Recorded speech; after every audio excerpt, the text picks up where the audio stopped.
You are now watching Believe. Do you believe? Welcome back to the Believe in the Ravens podcast. It is the 2022 training camp edition as training camp begins at the Ravens Owings Mills complex this week. And again, joining me on the Believe in the Ravens podcast this year is former Ravens tight end Daniel Wilcox. And Daniel, I have to ask you, it's the players come into camp today, Tuesday, as we're recording this. First practice is Wednesday. You were an undrafted rookie in this league. You were a veteran in this league. What's the mentality of a player, undrafted rookie, and maybe later as a veteran, when you walk in that building for the first time after the summer off? Well, I think as an undrafted guy, I think there's a little bit of embarrassment a little bit because you thought you were going to get drafted, right? You're the guy that didn't get drafted. So you kind of have this little sense of shyness or the sense of, angriness, is a sense of, I'm going to sit back and just kind of let everything kind of unfold for me type thing. But at the same time, you got to be aggressive because you're the one that has to actually make this team. I think as a drafted guy, you come in, depending on how high you're drafted, there's a sense of comfort already, but a guy like myself came in as an undrafted free agent, Bo. I was shook. I was from Appalachian State, smaller school. I think there was only two guys in the league at the time from App State. I met Dexter Coakley, but had never met Matt Stevens at the time, who played for the Patriots, I think. So there wasn't a lot of Appalachian State guys in the league. A guy came out with me. His name was Troy Colby. He went to the Colts, so it was two of us in at the same time. Me and him absolutely had no community. This was before cell phones was really popular. I guess I'm old now, but when I came in, I was so nervous. I remember going to the Jets camp, and I think it's this sense of nostalgia that comes over you when you walk into an NFL locker room and you look at the lockers. You see for me at the time, it was Vinny Testaverde, it was Curtis Martin, it was Mo Lewis, Sam Coward. You're looking at these names, you're like, oh, God, this is Vinny Testaverde. It's Curtis Martin. You know what I'm saying? Like, Mike Flynn. You're looking at these linemen, and it's one of those things. Kevin Mawai was my starting center, who I had no idea who he was at the time, but I knew exactly who Vinny Testaverde was. I was a Miami fan as a kid growing up, and you see these names, and Santana Moss gets drafted with me, who's our first round pick. I think Santana came in, with the mindset that he's little, he's fast, he's that speed guy, but he's a first round pick, so he has something to prove. And I remember guys taking a shot at him, like if he ever ran half speed, he the one supposed to be fast. You know what I'm saying? That people, right. Older guys would say stuff like that to kind of cut you down. And he always he had this little man chip on his shoulder, or he just had this first round pick chip on his shoulder, which you would think a first round pick wouldn't have to prove anything to anybody. But you had to prove yourself, even as a first round pick. Why did we give you all this money? Why you? Why they give you the money? You the first round pick? You better be worth every penny, and you'll hear it out loud. Ain't nobody thinking it. They telling you to your face. You the undrafted free agent. They just kind of leave you alone, make you grab bags and helmets and carry stuff into the locker room. But, there was this sense, Bo, of shakiness coming from a smaller school, not really sure if I fit yet, not sure if this is, if I'm good enough, and you really want to let people know, like, you arrive. It takes some steps to get you to the point where you're an NFL player as an undrafted free agent. It's not like you walk on the field knowing that, some of us, I experienced this in New York, but, it was a guy named Reggie White that played for, I think, the Texas Longhorns. He was a running back. He wasn't a D-liner like you were thinking. Mm-hmm. He was a running back. And Reggie was like the highest paid free agent that came in that year, So, and that actually happens where guys, like I had a kid, Shannon Sullivan, I think he's with the Minnesota Vikings now. I coached him at Georgia State about 4 or 5 years ago. And he got paid like $20,000 as a free agent. That was a huge check for a kid, right? Mm-hmm. I came in with a $5,000 signing bonus after taxes, about $2,600. Spent the whole check at the mall. But I mean, there's a sense of, all right, do you really belong? You're kind of shaking a little bit. You need to make plays. If you get a chance to make a play, make it. And that builds your confidence up. And it happens over time. Those are the steps I was talking about. Like each play is like a step. It kind of gives you a little bit more confidence, a little bit more before you actually feel like you made it. I remember my tight end coach in New York pulled me to the side one day. He was like, Wilcox, you got a ton of freaking potential. And I was like, thank you, coach. Thank you, coach. And he was like, you know what potential means? I was like, yeah, but kind of, he was like, potential means you ain't did shit yet. It was like, oh God. So, but it kind of brings things to reality, right? So, I mean, it's one of those things, Bo, where you challenge yourself on a daily basis to be better than you were the day before. And Curtis Martin told me this my rookie year. He was like, every day Wilcox, I come out here trying to make a play. And when I make one play, I try to make another. And that's how I look at practice. I don't look at practice any other way. I come here, it's a game for me, it's not practice. And you always say treat practice like a game, so a game feel like practice.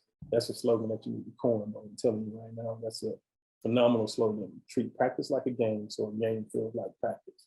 And that's something that stuck with me forever, and I never forgot it. And it still sticks with me this day when I coach and when I train guys. I tell them every single rep is a game rep. So don't miss out on the opportunity to get better right now. Sure. Well, there'll be plenty of undrafted rookies in this camp for the Ravens, and they've had a little bit of time to kind of make an impression with the rookie mini camp and the OTAs, but now and the mini camp, but now it really ramps up and they know it. And the Ravens have been great over the years in terms of keeping an undrafted rookie or two. I mean, it happens almost every single year, and there's several in camp that have a chance this year, especially at positions where there's not much depth. All right, let's get to a few of the key questions that this team will face as camp begins. Number one, always, it's going to be Lamar Jackson, because it's always Lamar Jackson. With Lamar Jackson this year, he is going to be, whether he likes it or not, whether the team likes it or not, one of the most scrutinized players in the league. I mean, even all summer, there have been these rankings and stuff that come out that really is just a lot of white noise, but they always seem to have him down the list of quarterbacks. I don't put much stock in that at all, but the fact is he didn't come to OTAs. He was at the 3 days of minicamp. The contract is hanging over this team, and it's just not going to be an issue that goes away. But the bottom line is he's also coming off a year that he didn't really play well the last half of the year, and then he got hurt. Then he didn't come to OTAs, and now so there is going to be a lot on him this camp to kind of get things going. He's lost his top receiver in Marquise Brown, who was traded away. The top running backs will not be at camp early this year. But when Lamar Jackson takes the field this summer, specifically this summer, what are coaches looking for him? What should we be looking for to say, yeah, he's where he needs to be right now? What should people be looking for from Lamar Jackson in his work this summer? You just want to see like a steely-eye focus from Lamar. Like at this point, I mean, the guy's a veteran. He's not a rookie anymore. He's not a young player anymore. The contract negotiations are all over the place, and everything he does is going to be watched and scrutinized because he can't step right without somebody saying Lamar just stepped right. He's that guy. For the Ravens, he's the Ray Lewis of the team right now. So I think if I'm in that scouting department and I'm watching Lamar, I just want to kind of see, because I remember being there the year I was there, and we do watch film all the time. We watch practice every single day. But I remember seeing him coming in and not throwing the ball very well early on. And he got better every single day. Like the first day was like knocking the rust off. Like maybe he hadn't thrown the ball in a couple of weeks or something. But by the end of that first week, it was like, oh my God, he's dropping dimes, And then from that point on, he was crisp. He was just really, really, really crisp every single day. And I think you want to see that sharpness, from him as soon as he stepped foot on the field, because you want to feel like he just finished throwing yesterday, not that he stopped throwing 2 weeks ago to kind of rest off the count, But you want him to come in and assert himself as a leader and assert himself as the team captain. You want him to be vocal when he needs to be vocal, and you want him to communicate extremely well, with the new guys, the young guys, the offensive linemen, the new running backs, new receivers, understanding that, he don't have any big time, big name receivers. Everybody he has to make a name for himself. I mean, Duvernay is probably the biggest name he has right now, so he has to go and he has to communicate with these guys like big bro, hey man, all right, you can get off the ball on this one, Duvernay, you can take the ball, Brochet, take the ball, Bateman, I want you backside of X, like you backside of X, you know what you got, right? Yeah, you know what I'm saying? You just kind of want to see that communication and that lines of communication open. And him understanding the playbook in full. I mean, this is his third, fourth year into this playbook. And by now, I mean, he should have this playbook just as good as the coach, if not better. So you want to see that progression in him and him being able to come to meetings and say, hey, coach, I've been watching this over the offseason. I think if we tried this, maybe, if we instead of me doing this zone read, to the right, and then I bubble out, what if I, fake the pass on this one every single time? And then we could come back and we could run this play off of that. I think it'd be a phenomenal play. And he drew it up on the board. You kind of want to see him start to take that to know that he understands exactly what he's doing all his checks, who's the mic call, where the blitz is coming from. And you just want to see him be sharper than he was the year before. As long as he strides from last year to this year, that's all that freaking matters. Well, let's talk about those receivers, because as you mentioned, I mean, it's a thin group. There's only 4 returning receivers. We mentioned Marquise Brown was traded away the first night of the draft. So you've got Rashad Bateman, Devin Duvernay, James Brochet, and Tylan Wallace are the only 4 returning receivers now. And the other thing to remember with Bateman is Bateman and Lamar Jackson had almost no training camp time together last year. Lamar Jackson was out for the first 10 days of camp because he has tested positive for COVID. He came back, and I believe his second practice is when Rashad Bateman got hurt and ended up having a groin surgery and missed the rest of training camp, missed 5 games of the season. He came back for about 6 or 7 games, and then Lamar Jackson was out for the rest of the year. So those 2 together really haven't had all that much time, almost no training camp time together. You mentioned Devin Duvernay, who's fairly proven, but again, hasn't put up big numbers. He seems to have always been in kind of a limited role here or there, a jet sweep here or there, a catch here or there. He's going to have to take on a bigger role. And James Brochet is, to me, a guy that basically won training camp last year. He was consistently the best receiver in training camp from day 1 to the end last summer, caught everything. But then when the games came along, his role was really diminished. He had a couple big games. He had a big game at Denver, 5 catches for 74 yards. He had a big game at Cincinnati in that blowout loss. But there were days where he didn't do anything offensively. I know you worked with him at the Senior Bowl a few years ago. Where can James Brochet take his game this year? I think he'll have an elevated role this year, just because of the fact that, he's the starter. He's slumping in as a starter right now. So I think his role will be elevated. Bo, I'm telling you, this is from my own experience as a player. I used to feel like when I was in Baltimore or when I was in Tampa, even in New York, the players that they thought had phenomenal potential, they would limit their play. They would limit balls to them because they didn't want other teams to try to boost that price up when it comes time to sell them. They'll focus on the guys they've already paid already, because it is a political game. They'll focus on the guys they've already paid the big bucks to and make sure they get that money. That way, when it comes down to free agency, if they still want you, then they don't have to pay this absurd amount of money for you. I think James Brochet is one of those guys. I think they always knew he was going to be sitting right here at this spot. The same thing you just said, he was probably the best receiver coming in, the best receiver going out as far as receiving and catching. The kid had phenomenal hands in the Senior Bowl. He didn't adapt as fast as I wanted him to as far as separating from guys, but he had a natural ability to get open, and I knew that the progression of him, the adjustment for him, and you started to see it happen towards the last day of the Senior Bowl before the game, where you started to see him adjusting to the speed, adjusting to the DBs, kind of understanding, their movements and where they're going to go. And he started to be able to create the separation he needed to create to get more balls thrown his way. But he was a phenomenal receiver. When the Raven asked me about him, I told him he was a Raven. And they said, which one of these guys you think is Raven? I said, Brochet is a Raven. I also said that about Claypool, but, he's still in there. Sorry, bro. Well, Brochet, he was again, last summer, he was, as I said, I thought he won training camp. I thought he was from start to finish the best receiver on the field. The hands were there. The hands have never been a question. I mean, it's just, his hands are terrific.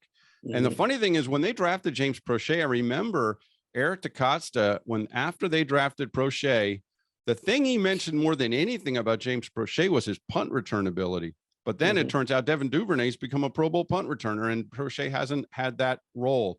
But you're right. There's only 4 receivers returning. Brochet most likely he's going to have a larger role. And I think part of it, last year, I sensed, no one said it explicitly, but I get the sense maybe Brochet had a few missed assignments in some situations, and that might have limited his snap counts at times, but he's going to have a bigger role. There's no way around it. Then, of course, every year in the summer, there's a few undrafted wide receivers that shine on the training camp practice fields, and they'll create buzz, and fans will fall in love with them. And then it's always a question whether they can sustain it in game situations, and often they do not. Sometimes they do. I go back to 2013. The Ravens had a receiver named Marlon Brown, an undrafted rookie out of Georgia, who ended up catching 7 touchdowns that year at 524 receiving yards. They would love to have a guy like that emerge this year, but that will be dictated when they get to camp. All right. Another big question for this team, in my mind, especially is on the edge, the outside linebacker group. It is a thin group, and it was rocked by tragedy this summer. Of course, Tyus Bowser is out with an Achilles injury. He's starting the training camp on PUP. The PUP list, physically unable to perform list. They still think he'll be ready for week 1. We will see. David Ajabo, their terrific second-round draft pick out of Michigan, is probably out until probably at least November after tearing his Achilles at Michigan's Pro Day in March. And then, of course, there was the tragedy with Jalen Ferguson, his death in June. So the Ravens are short at outside linebacker. Now, they did re-sign Justin Houston, who's a veteran presence. And I can tell you last year, we used to see Justin Houston all the time after practice, 30, 40, 45 minutes, working with Tyus Bowser or Odafe Owe or Jalen Ferguson. And he loved the mentorship role. He will be back in that again, and he'll be terrific. But there are some chances there for some people to step up. One person I'm looking to step up this summer is Daylen Hayes, second-year player out of Notre Dame, played just one game last year. I believe it was at Detroit, got hurt, was on injured reserve the rest of the year. In June, or in the OTA sessions, I have to modify this by saying I actually had COVID and missed the June mini camp, so I didn't see those 3 practices. But in the OTAs in the spring, Daylen Hayes stood out to me. He was in the backfield a lot. He batted down some passes. He looked really good. But when you're in this training camp, sometimes I feel it's hard to evaluate these edge rushers because they're told, do not hit the quarterback. Take it easy when you get anywhere in the backfield.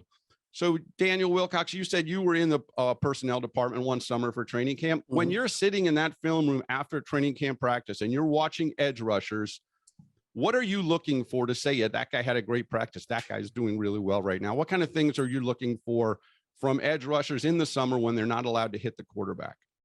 Well, I think one of the things is, Bo, is you want to make sure that these guys are unblockable, and you look for athleticism, and then you also look for technique and skill set, and then you also look for high motor. You want the guy that's going to bring you that same energy from the first play to the last play. The guy with the highest motor is the guy that usually succeeds, the guy that usually plays well, because in the fourth quarter, when guys get worn down, at third and fourth quarter, when guys start to get fatigued, those guys are the ones that start to make plays. You want guys that came in camp in shape. You can see whether or not they use their hand well. It's still a very physical position, from start till you get to the quarterback, so it's that competition. This guy, he thrives off the competition. He loves competition. This guy loves football. He gets great pad level when he comes around the edge, or he rushes the quarterback better than anybody we got right now, or this guy stops the run. He's always there for the run, no matter what. Look how he plays his hands. Look how he uses his leverage to his benefit. This guy plays with leverage all the time. He plays with a high motor all the time. He's a physical guy. He got great moves off the edge. His spin move is probably second to none. So there's so many different things that you can really break down when you're looking at an edge rusher guy or outside backer guy type. And you want to really see, where his strengths are. Some guys are better versus the run and suck versus the pass, and some guys are phenomenal versus the pass but suck versus the run. In that case, one guy is a first, second down guy, the run stopper, and the other guy is a third down guy. He's a pass rusher. But if you got a guy that does both, then he's a 4-down guy. And that's the guy that you really want on your team. You want a bunch of 4-down guys that can go compete. When one guy go down, you don't have to kind of mix and max guys together. But as a position coach or even as a player personnel guy, we have to rate these guys, and when we rate them, you don't rate them per position. You rate them, as far as who's the best freaking player on the team, so who you can't live without. And you put all those 60 guys up on that board, who's number one? Lamar, hands down. He's had a phenomenal camp. He's killing it by far. He's the number one on the team. Who's number two? James Brochet has showed up, tremendously. You know what I'm saying? Like, you rate these guys from 1 to 63, or 1 to 68, or how many other guys it is now we keep on the team. And I think, I don't think anybody would ever guess that you would rate your guys, but you rate them probably once a week. And by the end of camp, everybody's pretty much on that same exact page. Yeah, he that dude. He's number one, he's number two, all the way to 50, all the way to 53. And then what happened, like for most of my career, the first part of my career, I was a bubble guy. The bubble guys are the guys that get cut all the time, or the guys that all right, he's on a 53-man roster, but he's number 53 on the team. You know, he's number 52 on the team. He's number 51 on the team. He's number 50 on the team. When you're in those spots, it pretty much guaranteed at some point, when somebody go down and get hurt, they got to bring in another position. You might be the one on the way out the door, you know? Right. So you don't want to be 53. You want to be one, you want to be 1 through 20, 1 through 22. Those first 22 guys are the most important guys on the team. And you could be a guy, you know, that plays in multiple positions and you're valuable. You know, they can't forget your value because you're that valuable to them, you know? And I think if you could figure out a way to be that guy, you know, like your Patrick Ricard type, you know, you could be very high on that list. You know, you could be a part of that first 22 starters, you know, or you could be, Patrick Ricard may be like 30, 31st on that list, but because of his value, but being able to play D-line and fullback, you know, and tight end, I mean, that puts him probably at like top 10 on the team, you know? So it's a guy that we really appreciate. We can't do that. He was high on my list when I was there. I was watching him play and I was like, Ricard, I mean, he's different, man. You know, like, I mean, that guy is valuable. To me, that's what made me special, right? You know, I played tight end, I could play receiver, I could play slide, I could play the wing, I could play fullback. Then I started on all the special teams, you know, and I was special teams captain for a couple of years while I was there as well, and led the team in tackles. You know, so that's what made me special as a player. You know, that I was a utility. They used to call me the utility guy. You know, everybody needs a handyman. Everybody needs a utility guy. Everybody needs that guy that could come in and be a pro at everything that they do, right? Well, you mentioned down to 51 and 53 on the roster. Those are going to be the special teams guys. And people are going to make this team based on their special teams play. There's no doubt about it. Usually those last undrafted rookies that make the team, I think of a guy like Christian Welch a couple of years ago, inside linebacker. Yeah, he might play a little inside linebacker, but he makes the team because he's a good special teams player. And John Harbaugh always likes to say, the more you can do. So you get a guy who shows he can do a lot of things, he goes up that ranking list of yours. And the other thing I'll say about the edge rushers, which is interesting, you talk about, do they compete? Do they compete? This will also give a good look to the Ravens at what they have at the tackle position before Ronnie Stanley comes back. And we've talked about Ronnie Stanley, of course, one of the big storylines this summer, because this is an all-pro left tackle that they basically didn't have the last half of the 2020 season. They thought they would have him last year, and they didn't after one game. So it's a huge situation to monitor him. But in his absence, what does that offensive line look like? And can those tackles handle the edge rushers? Whether it's Morgan Moses, we think will be the starting right tackle, and he's a veteran guy. But who will be the left tackle until Ronnie Stanley comes back? That bears some watching, whether it will be Jawan James, who's been hurt himself and has only played 3 games in 3 years. Patrick McCary, who's their super utility guy who kind of they fill in anywhere. David Sharp, they just re-signed. There's other players, but it will be interesting to watch the tackles and those edge rushers going head to head. All right, let me ask you one more question that a lot of people have been asking me really since last summer. And I'm curious to get your take on this. And that is, should John Harbaugh play his starters in these 3 preseason games beginning against Tennessee on August the 11th? So, of course, some teams don't play their starters much, if at all. Some teams play their starters quite a bit. Last year, J.K. Dobbins tore his ACL in the last preseason game. Early in that game, John Harbaugh was pretty much despondent afterwards. You could see a video of him talking to his team players, kind of regretting the idea or just upset about the idea. I asked John Harbaugh about 2 days later, what do you say to the people that say, why did you play Dobbins? And he said he called it a fair conversation to have. And he said, look, anytime a guy gets hurt, you ask those questions. But of course, I would also point out, Marcus Peters got hurt at practice. Gus Edwards got hurt at practice. Justice Hill got hurt at practice. A lot of guys get hurt not in games. So it's not fair to say the only time guys get hurt is playing the games. However, if you were to play in these preseason games and suffer another significant injury, that raises a lot of questions because, of course, these games don't count. So if you are John Harbaugh, Daniel Wilcox, are you playing your starters at all in these preseason games? That's a tough question, bro. That's a really good question. I think if I'm Harbaugh, I think these guys need the preseason in order to kind of polish themselves up and work on timing and all that type of stuff. And if you don't do that, I think you think that your guys come in a little bit rusty and you start the season off slow. I think if I'm the head coach, and I'm not going to put this in Harbaugh's lap, I'm going to put this in my lap. If I'm the head coach, I wouldn't play my guys. For the simple fact that, you're playing, it's so much more money now than what you're paying these guys now in comparison to when it was when I played. I've been a retired now for 12 years ago. You're talking about 1-2 million, at the most, for a lot of the younger guys on the thing. But now you got guys that are making 100 million, 50, 60 million a game. That's crazy to me, So, a year, I'm sorry, not a game. But when you look at it, I think it's too much of a risk. I think you let your guys rest. They're pros. If they come in shape and they don't need to get in shape anymore, why are you playing them in the preseason? I say forget the preseason. Go through practice every day. And, guys are going to get hurt regardless. You can't hold them out and pray that they don't get hurt, So he's 100% right that guys get hurt in practice. But most of us don't care about playing preseason.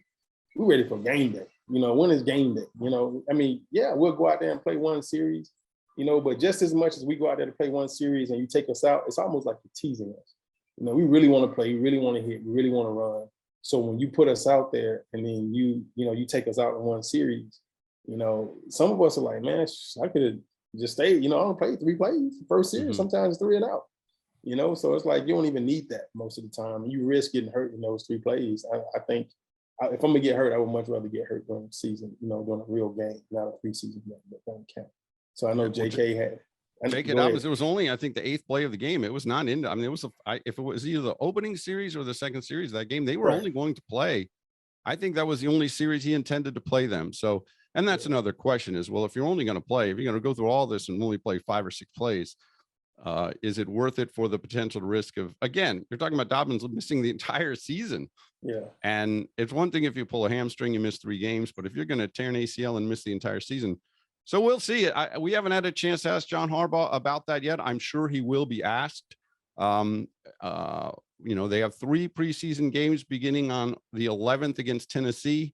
Generally, he's played his starters none or a very little in that first one, ramping up slightly to week 3.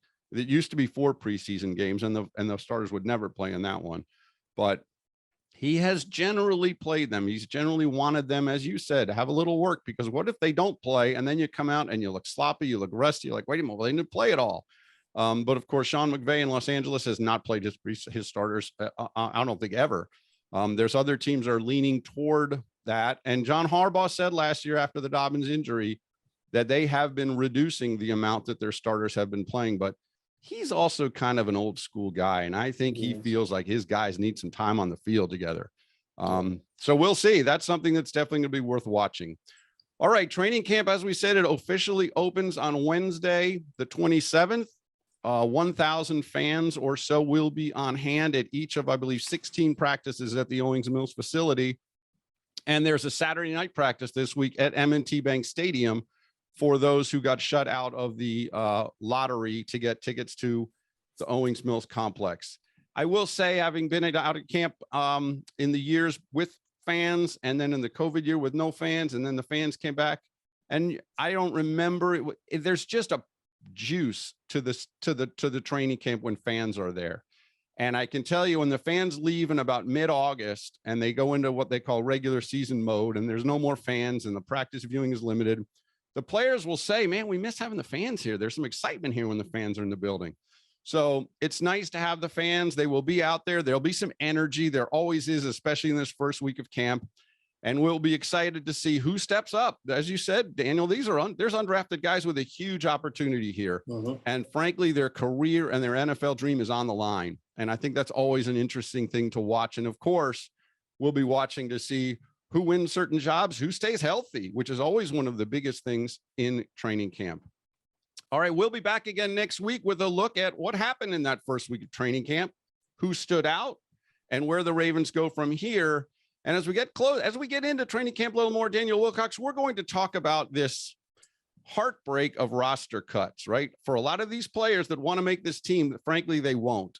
And Daniel Wilcox, I don't have to tell you that you were cut at one point in your career, and we'll talk about that part of the game. And it's a lot of people see it on a transaction line, but there's a human element to this thing, and you have a great perspective on it that you can share. So We'll be back next week with another edition of the Believe in the Ravens podcast training camp edition after week 1 of camp, and we'll see where this team is headed.